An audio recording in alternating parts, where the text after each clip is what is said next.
Hi, I'm State Representative Matt Koleszar, and I'm here today with Charles Hameline, a high school science teacher from Canton. Thank you for taking the time. I appreciate it. Thank you for having me. My first question would be, how long have you been a teacher? I'm going on year 8, so I've been teaching 7 full years. Oh, very good. And what is your favorite part about being a teacher?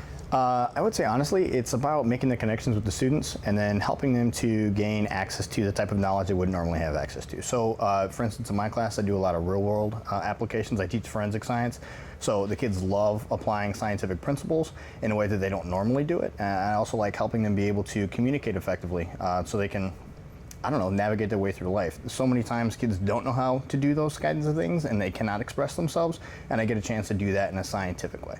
If all legislators were sitting in a room, what would you say to them? I would tell them to fund classrooms like their kids are sitting in them. I know it seems hypocritical that we've got people that are passing legislation for public schools and their kids don't attend public schools. So I would say, your kid is in my classroom. That's the way that you should look at everything. We need to be able to address the value of education, and I think it needs to be reflected in the way that they fund us. And speaking of funding, how much would you say on average per year you have to spend out of pocket? $1,000 plus or minus a couple hundred depending on the year.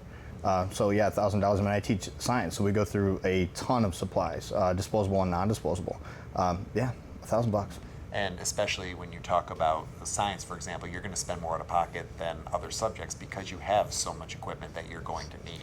If the kids are going to have a meaningful connection with that material in a way that they don't normally get to at home, I mean, kids don't have microscopes at home. Kids don't have to worry about microscope slides. They don't have to worry about picking up silver nitrate and other things and safety, gloves and glasses.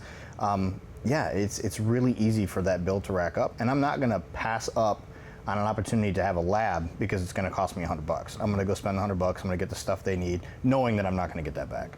Because you care just that much about making sure they have a good, meaningful learning experience. And I want the kids to respect the knowledge. Yeah, absolutely. Well, thank you. I appreciate you taking the time today. Thank you very much.